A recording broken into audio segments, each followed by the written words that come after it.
17 বছর নির্বাসিত থেকে স্বদেশ প্রত্যাবর্তনের পরই মায়ের মৃত্যু, সেই সাথে বিএনপির মতো বড় দলের চেয়ারম্যানের দায়িত্ব। কিন্তু কঠিন এই সময়ের চেয়েও সামনে আরো বড় চ্যালেঞ্জের মুখোমুখি হতে হবে তারেক রহমানকে। দলের ভেতরের নানামুখী বিষয়ের পাশাপাশি রয়েছে অন্যান্য দল মোকাবেলা, আছে দেশের নেতা হবার চ্যালেঞ্জও সেই সাথে পড়তে হবে কূটনৈতিক, অর্থনৈতিক, এমনকি দুর্নীতি প্রতিরোধের মতো কঠিন বিষয়ের মুখেও। কিভাবে তিনি এসব মোকাবেলা করবেন, তাই এখন বড় প্রশ্ন। আমাদের সাথে যুক্ত হয়েছেন সিনিয়র সাংবাদিক জহিরুল আলম, কথা বলবো তার সাথে। এবং আজকে তারেক রহমান যে বিষয়গুলি নিয়ে কথা বলেছে জানতে চাইবো সেসব বিষয় নিয়ে মন্তব্য। জহিরুল আলম, আপনাকে স্বাগত জানাচ্ছি। একটু শুরুতেই তারেক রহমানের বিষয়ে আসতে চাই। আহ, উনি বলেছেন যে যে কারণে সকল মত পার্থক্যের ঊর্ধ্বে উঠে গণতান্ত্রিক প্রক্রিয়া অব্যাহত রাখার আহ্বান জানিয়েছেন আর কি। কারণ হচ্ছে সামনে অনেক বড় চ্যালেঞ্জ এবং সেই চ্যালেঞ্জগুলোকে মোকাবেলা করতে হবে। একটু তার বক্তব্য নিয়ে আপনার একটু মন্তব্য জানতে চাই, আর পরে আমার আরো দু একটি প্রশ্ন রয়েছে।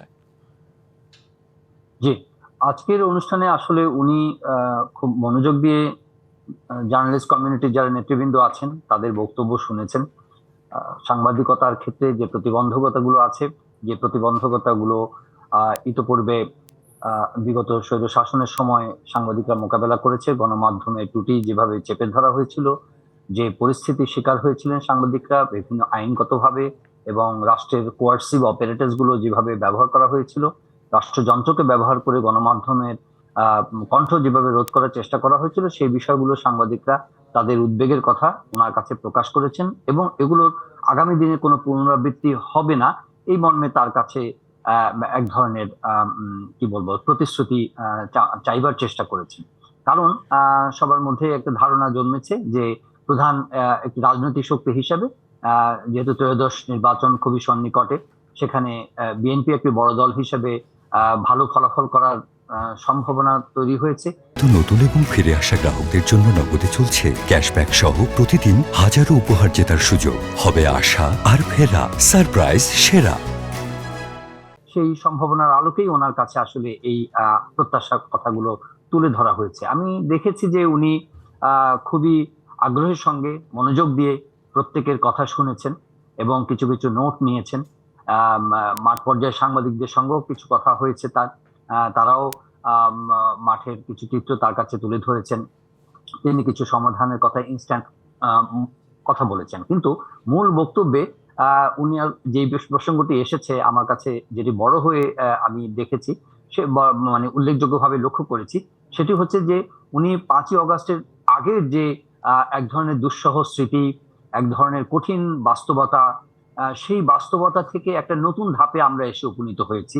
5ই অগাস্ট পরবর্তী যে পর্যায়টা, যে অধ্যায়টা, সেই অধ্যায়কে সামনে রেখে আগামী দিনে রাষ্ট্র মানে পুনর্গঠন, রাষ্ট্র বিনির্মাণের যে স্বপ্ন, যে আকাঙ্ক্ষা, সেই জায়গাগুলোতে সকলের একটা সহযোগিতা, বিশেষ করে গণমাধ্যমের একটা সহযোগিতার চাওয়ার একটা বিষয় ওনার বক্তব্যে ফুটে উঠেছে। কারণ উনি ওনার ভিশন গুলো তুলে ধরেছেন যে বাংলাদেশ যেখানে যেতে পারতো সেই জায়গাটায় নানা কারণে আমরা পৌঁছাতে পারিনি।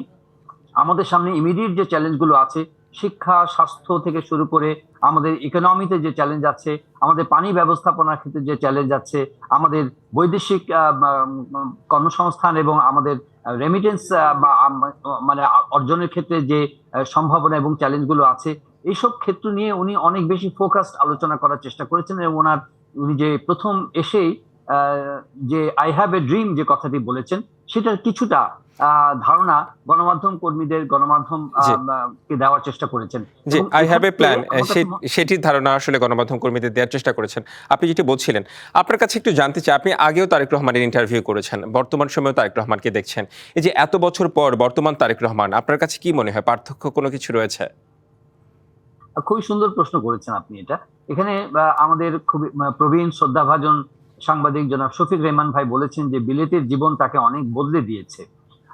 আমার কাছে মনে হয়েছে, আমি ওনার সঙ্গে মানে একমত, আবার কিছুটা ভিন্ন মত পোষণ করছি এই কারণে যে আসলে বিলেতে উনি থেকেছেন ঠিকই, কিন্তু উনি দেখা গেছে যে সর্বক্ষণই উনি বাংলাদেশের রাজনীতির সঙ্গে যুক্ত ছিলেন, বাংলাদেশকেই উনি সবসময় ভেবেছেন। কাজে অনেকে যদি কেউ কেউ বলার চেষ্টা করেছেন যে উনি দূর থেকে হয়তো অনেক জিনিস বুঝতে পারেননি, অনেক জিনিস হয়তো পরিষ্কার ওনার কাছে ব্রিফিং নেই, কিন্তু আমার কাছে এটা মনে হয়নি। আমার কাছে মনে হয়েছে যে প্রতিটা ঘটনা প্রবাহের সঙ্গে তার একটা সংযুক্তি আছে, প্রতিটা ঘটনা প্রবাহকে উনি গভীরভাবে অনুসরণ করছেন জি, এবং মানে সেটা প্রতিটি reflection ঘটনা ওনার প্রবাহের কথার সঙ্গে মধ্যে আমি- বাংলাদেশের উনি সংযুক্ত ছিলেন, এটি আপনি বলতে চাচ্ছেন।